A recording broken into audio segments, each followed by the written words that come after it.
"And now it's time for the bride and groom to cut the cake," announced the MC.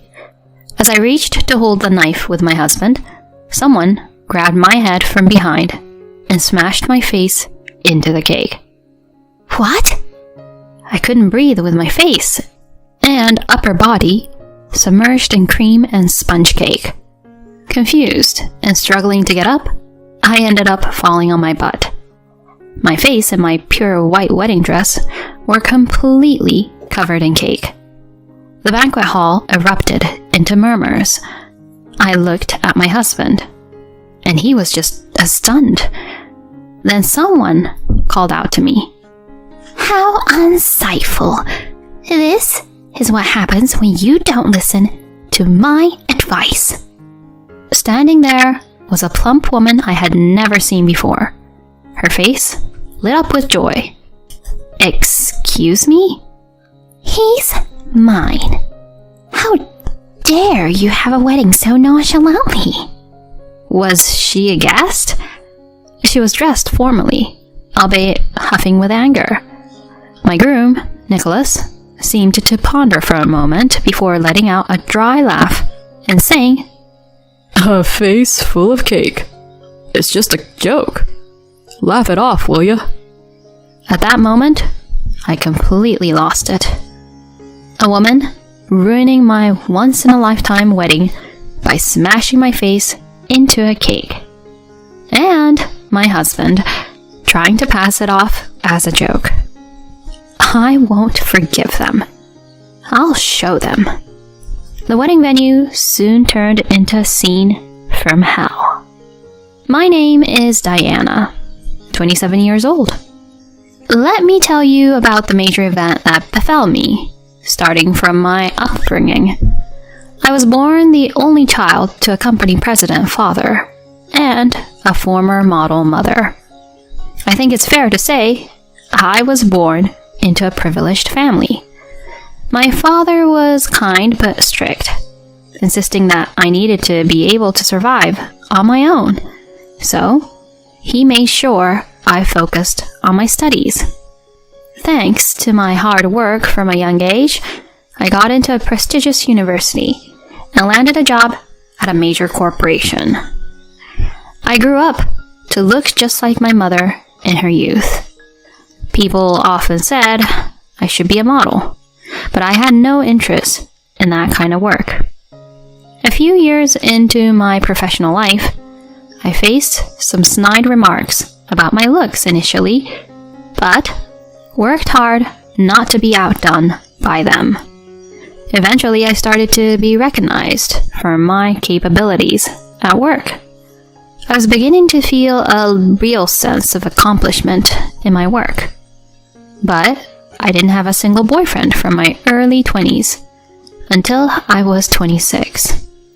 My friends would chuckle and say, "Diana, you seem like you're out of reach for most men. You seem normal once we talk to you, but maybe you're too intimidating for them. You don't show any vulnerabilities." However, I wasn't someone who prioritized romance, so not having a boyfriend didn't bother me much.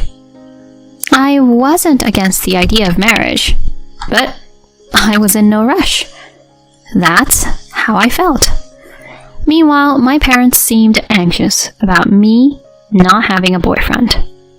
"Diana, you're beautiful, so you should get married to a good man before you get any older," my mother said with concern.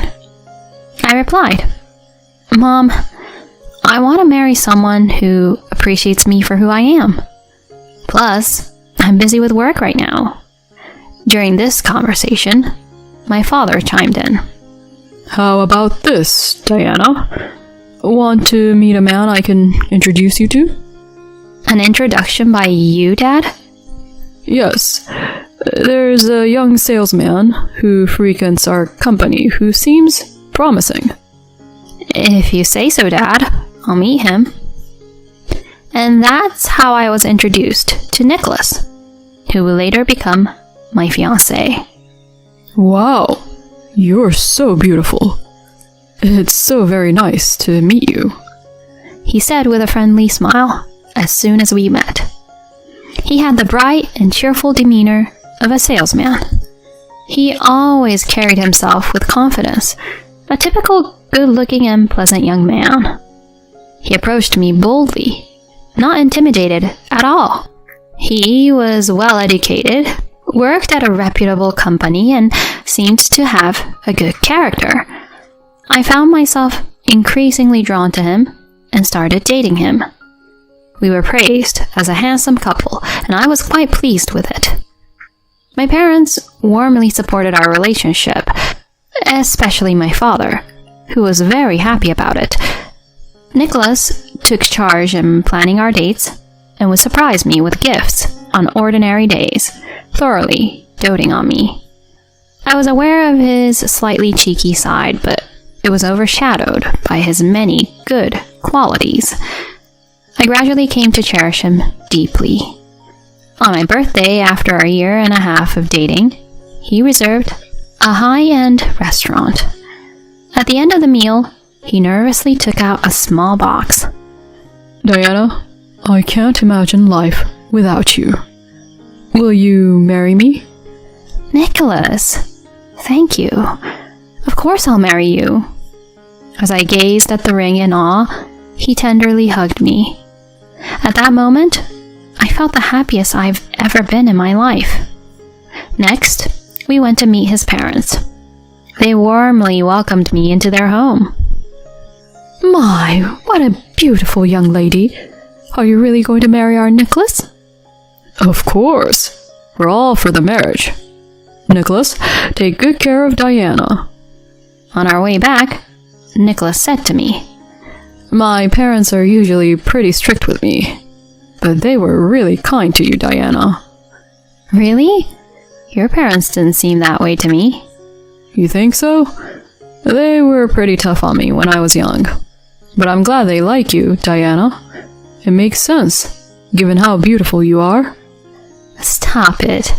You're making me blush. A week after this conversation, it was time to introduce him to my parents.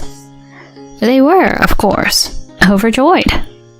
Diana, I was worried you were clueless about love, but you finally met your prince, my mother said, her eyes brimming with tears. My father added, Nicholas, if you marry Diana, I might even consider entrusting the company to you in the future. Really? Yes, I've heard you're competent at work, and I have high hopes for a promising young man like you. Surrounded by blessings and expectations for our future, our wedding was set. We decided to live together after the ceremony and began preparing for it. When we visited a newly built wedding venue, a wedding planner named Barbara greeted us. Diana and Nicholas, you're the perfect couple we've been looking for.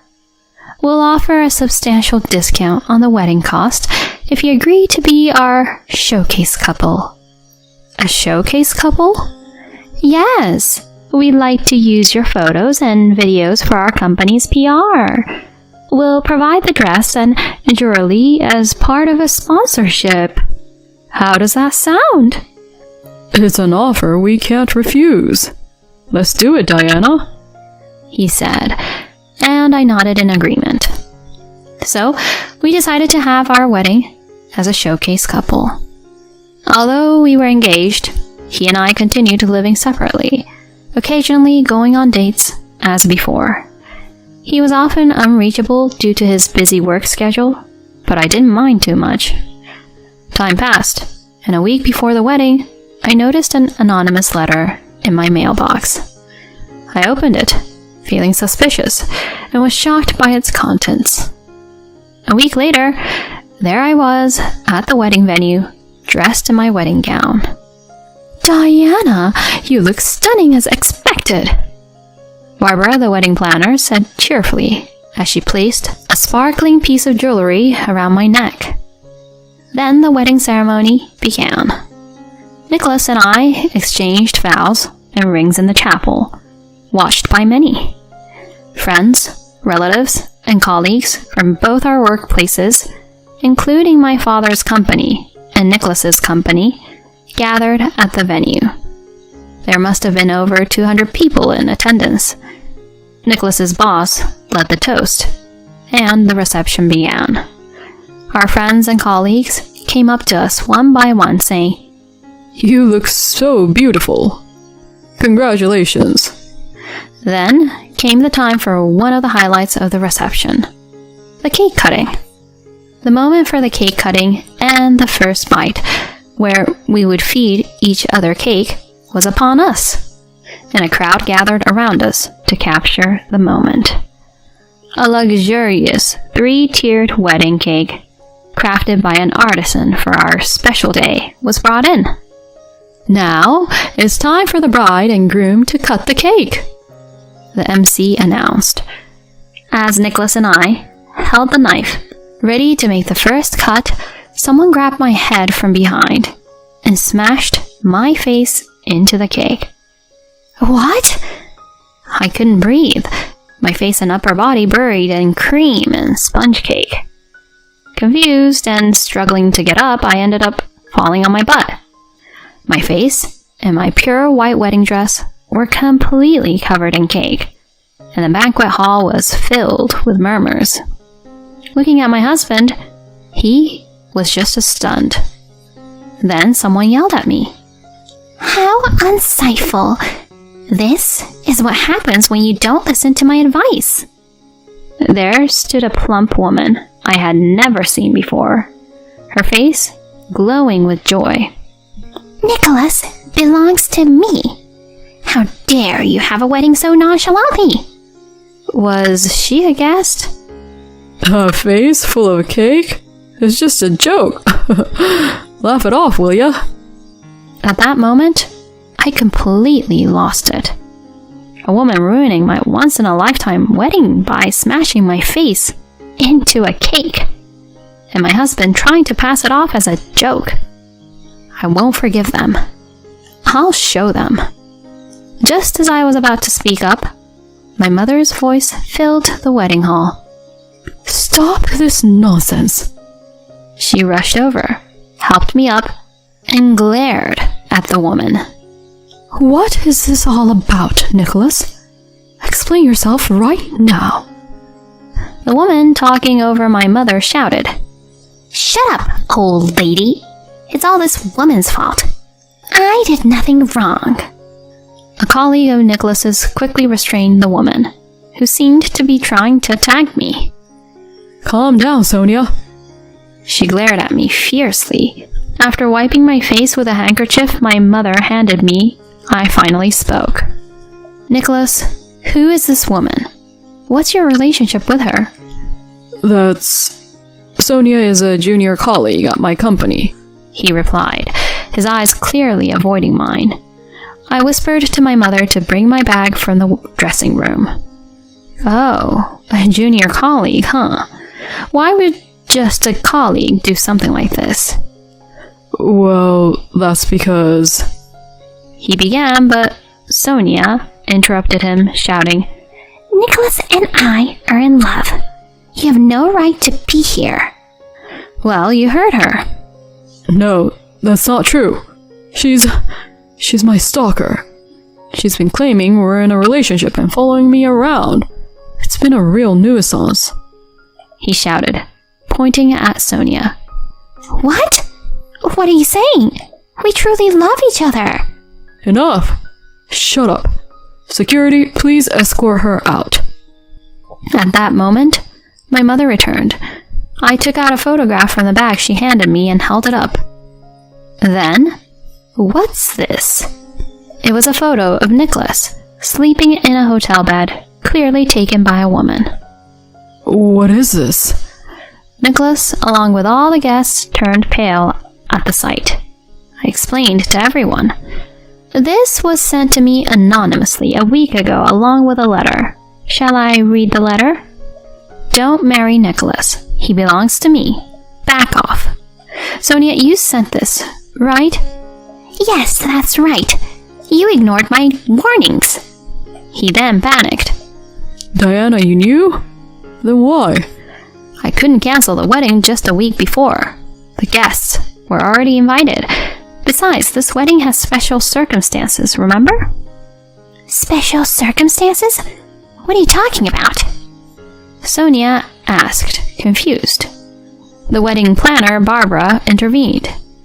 This wedding was part of a showcase project. We were going to use the footage for the venue's PR, with everything from attire to the planning sponsored by various companies. What? A showcase? Sponsored? She still didn't understand, and Barbara finally snapped.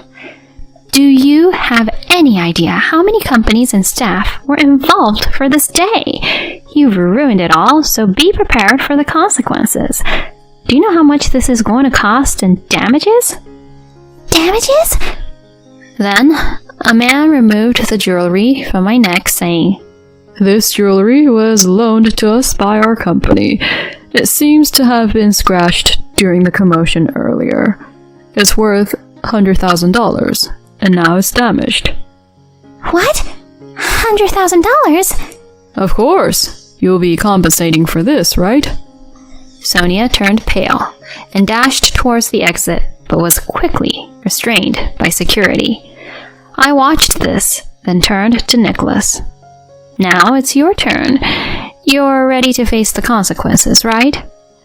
Diana, I did have an affair, but it was just a moment of weakness. He stood there, his face white as a sheet.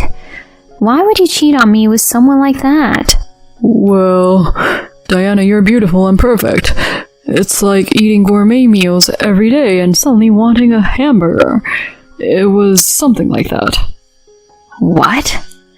Before I could raise my voice further, my father stepped forward in front of Nicholas. You scoundrel! How dare you do this to my daughter? My father, with bloodshot eyes, grabbed Nicholas by the collar and glared at him.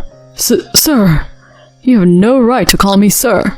I'm severing all business ties with your company. I never want to see your face again. A chorus of gasps came from Nicholas's colleagues. It seemed that my father's company has significant dealings with Nicholas's, so their reaction was expected. Nicholas, thrown to the ground by my father, was then punched squarely on the head by his own father. Dad, what are you doing? Shut up. Apologize to Diana and everyone else now. Trembling at his father's voice, Nicholas knelt down, pleading for forgiveness. Diana, please, forgive me. I'll break it off with that woman and promise to be a good husband. That's when I threw the cream-covered handkerchief at him. How dare you? I will never forgive you. Our engagement is obviously over. Prepare for hell. With my mother by my side, I left the venue, and my father announced the cancellation of the wedding. Later, Nicholas and I broke off our engagement, and I received $30,000 in damages for his infidelity. Nicholas was, of course, responsible for paying the ruined wedding expenses. The venue pressed charges against Sonia and sought compensation for the damages, including the costs of the staff specially arranged for the dress and jewelry. Nicholas and Sonia were both demoted at their company and eventually resigned, unable to endure the scornful looks. Sonia ended up in significant debt, and Nicholas was disowned by his parents. I don't know what became of them, but they're likely living a miserable life. As for me, I managed to recover, thanks to the encouragement of my parents and kind colleagues and friends.